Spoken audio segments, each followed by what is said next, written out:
So my ugly point is actually another one, Kenny, where I've sort of tailored a modern topic to you, because I feel like surely you could uniquely relate in a way a lot of people who guess on the show or viewers never could, which is in the same way as for the good point. I praised the fact that not only is Vitality like one of the best teams, it looks like, but crucially, if you're Ziwu, it isn't like you have to 1v9 anymore, mate. In fact, forget 1v9. If you even just play like 80% of your level, you have a chance to win the match every time, which wasn't the case always in his history.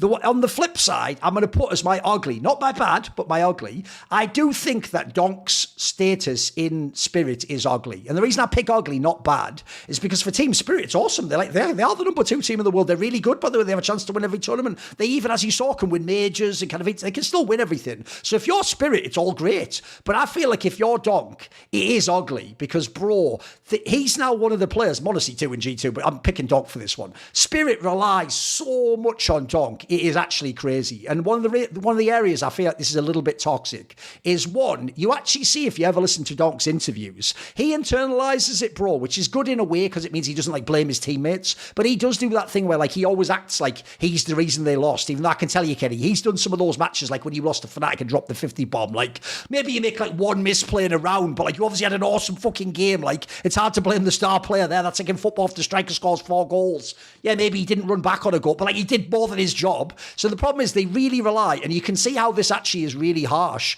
because, bro, people who are Donk haters will make it sound like he's the reason they lost the game when he drops like a plus 30 or something. Like, I think the pressure is enormous on this guy. So I want to ask in your case, you were the young superstar once upon a time where you had the same pressure, like everyone expects you have to literally drop like a 30 bomb every game. What do you think of this aspect, like a team mega relying on a player? What do you think? Okay, so considering I was kind of in that situation, I think the biggest danger here for Donk, like just Donk solely, is the misperception of what he lost, you know? And he might be carrying that all of his career, you know? Because it's easy to, okay, I am able to drop 30 kills every games. If I don't drop 30 kills, I'm gonna lose. And that fading my career all around his career, and that will stop his development.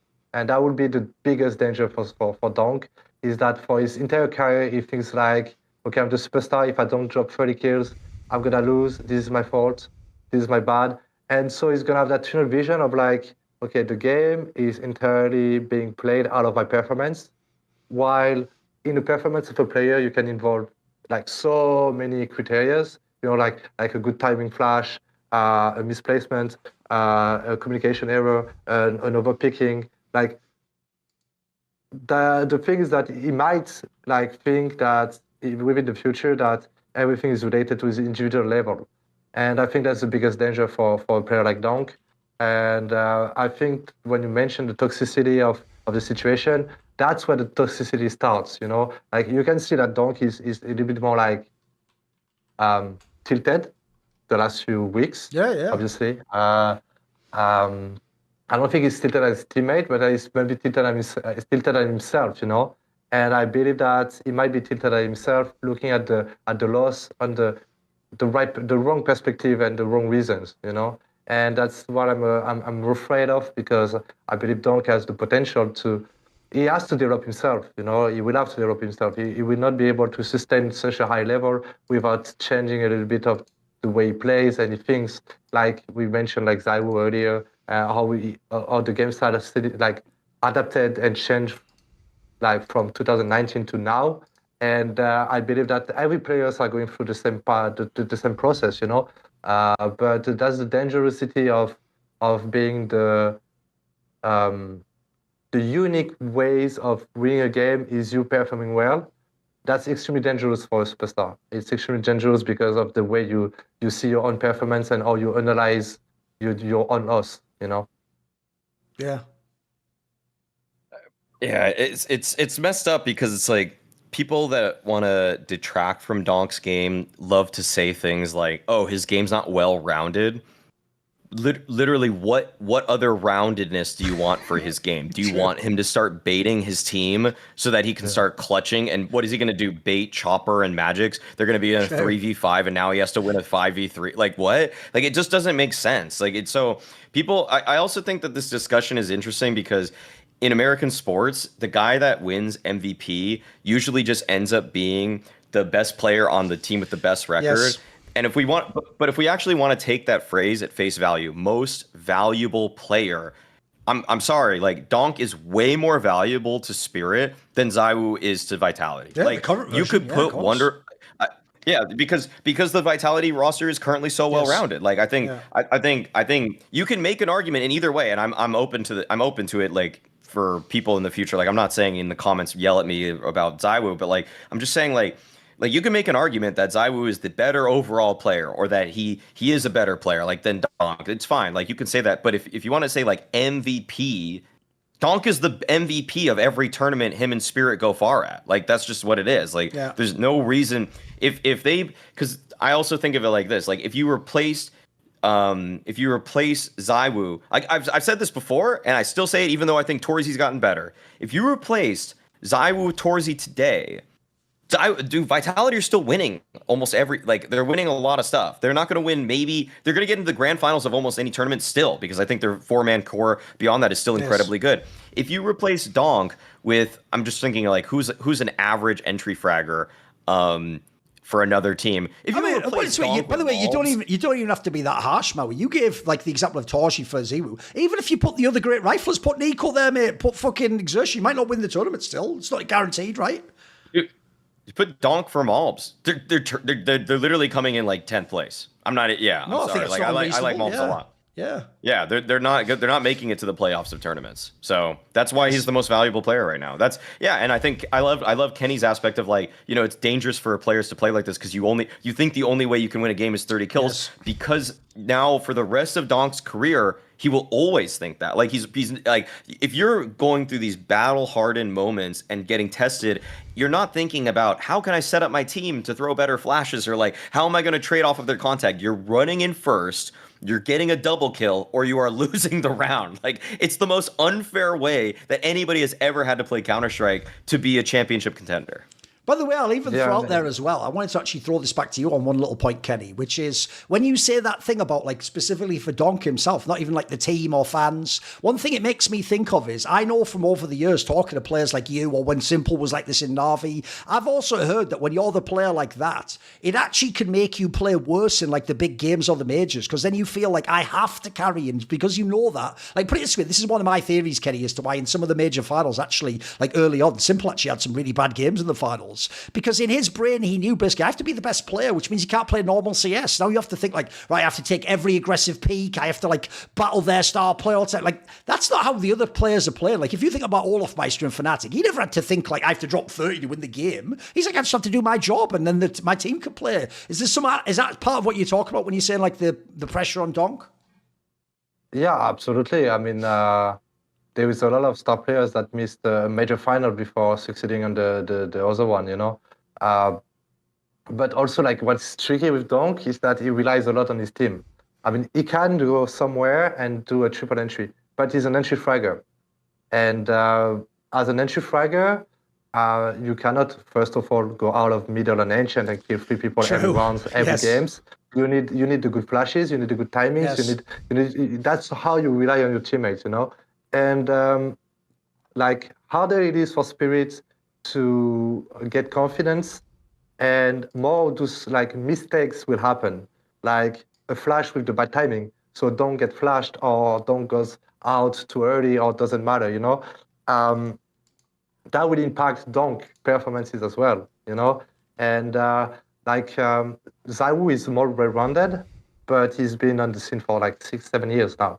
Donk, we like starting his second professional year. Okay. So obviously Donk is not well-rounded. Yeah. Obviously Donk has a lot of flaws, it's obvious. Like, but that's the thing. Like once again, is he gonna be well-rounded if he doesn't have the right atmosphere and the right opinion about himself and the way he lost the game? That is something I doubt, at some point. Okay. So his future is in danger right now in that way. Spirit is a great team. I do believe Spirit is a great team. Sure. But you cannot be Donk and fully use your potential if you cannot rely on your teammates.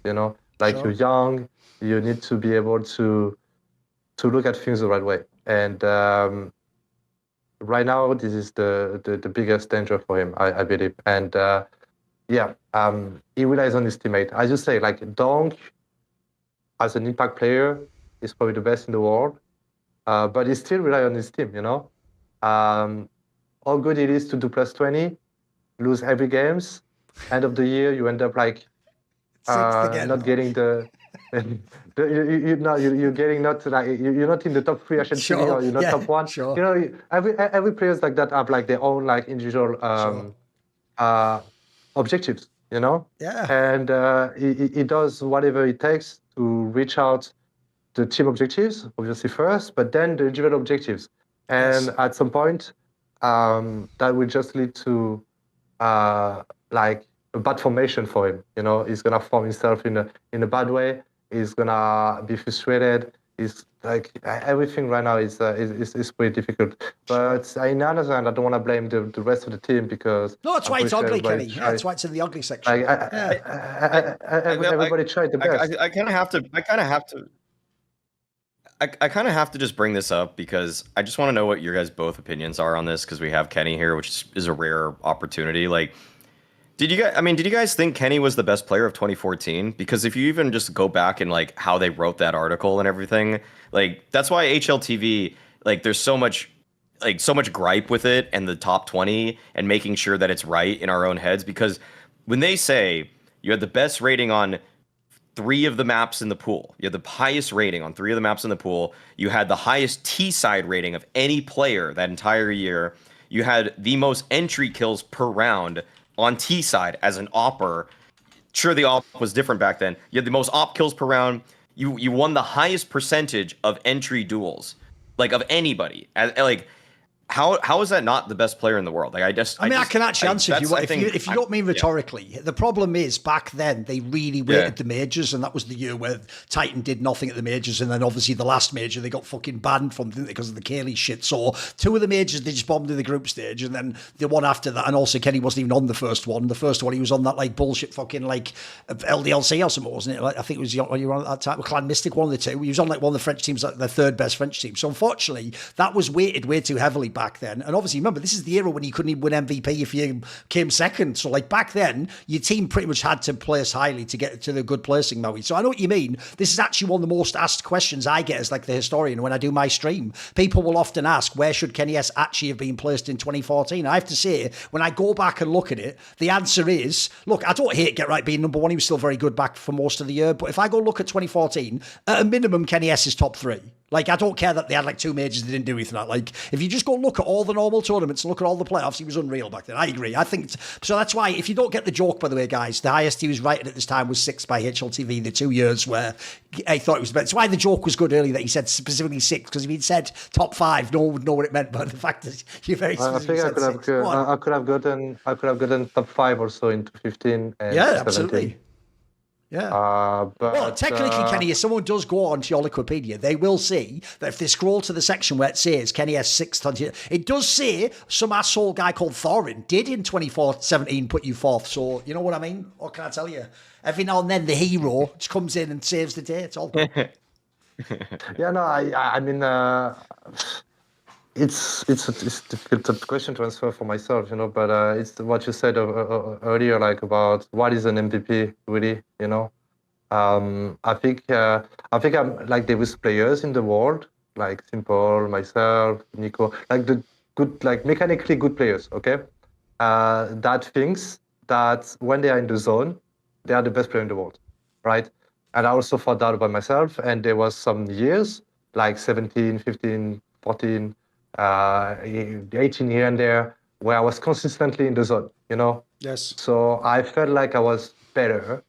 But if you ask me if I deserve to be top 1, well, mechanically and individually maybe, but if you take the whole package of what it takes to be top 1, no, I didn't. I don't think I did. He's being too humble there. It's bullshit. He could have been number 1. If this team had won the major or something, they would have been. Also, I'll just say this. I'll go on. Yeah. The major you mentioned, the DreamHack Winter, LGSC 1, I was in the shape of my life, and the team was playing extremely good with Kali doing like 5 kills in practice, but the team was extremely good. And I'm confident that we could have done a semi-final. Yeah. or maybe win the major at this time, honestly. Especially that we were like they lost to Fnatic, but they didn't lose to Fnatic at DLC. Like we were actually comfortable playing against Fnatic, which was the best team in the world. And NIP was really good, but they were not the scary NIP that they used to be. And I think at DLC, it's always difficult to play against a French team. So maybe like playing against DLC would have been a conflict at some point. But I do believe that we could have done great at this major, which is really unfortunate we didn't get to participate even with a stand-in, because once again I was in the shape of my life and the team also. So. No, by the way, first of all, I agree. That is like the great what if, that major, because actually, if you look at the results of Titan going into that, it would have been a really fun, like, dark horse to win it. And then also, I'll give you the football example for people of what this year was like when Kenny was in Titan. Because Titan, unfortunately, like, made deep runs, but they weren't winning the big tournaments, and especially at the majors, they didn't have the runs. And my analogy, Kenny, would be, if people remember, about 10 years ago, my favourite team, Liverpool, used to have the amazing Uruguayan player, Luis Suarez. And mate, he was so cracked out in this team, it was unreal. Like, if you remember, it was the season where he scored like 30 goals in like 33 games or something insane like that. Like, he was so unreal, mate. He could just like win a game by himself. But the premise was, he really did have to. Like, there was times in Liverpool, like, we weren't even a top 5 team in Europe, mate. Like, and there was times where he had to like score 2 goals for them to have a chance to win the game. Like, it's like Maui said about the Donk angle. Look, you can say maybe the person, like in that era, it would have been, I'd probably like, I think this is probably like a Ronaldo year. Whoever's like the best player on the best team in the world probably gets the Ballon d'Or. But like, if you wanted to ask who was the most valuable player, it could have been Suarez, mate. If he hadn't been on Liverpool for real would have been like the fucking 7th best Premier League team, you know, like they wouldn't even have been relevant. Like, he was just dragging them to that point. So it's also why, I won't just blame HLTV totally here, it took them a lot of years to figure out how to like adapt their own criteria. And by the way, I think they do a way better job of it now. Because the difference is, people are going to think last year it's like that with Elige. No, because the problem with Elige is his team was barely in the playoffs, and they do count playoff CS. Kenny S's teams were in the playoffs and just weren't in the deep in the major. That was the problem. They were like making semis and quarters of normal tournaments. So to me, there was enough back then. You could have gone, if we went back in a time machine now, you could have ranked Kenny number 2 then. See more cool, funny, interesting clips based on topics from my content? Well, subscribe to this channel then, or, you know, be a pleb and don't.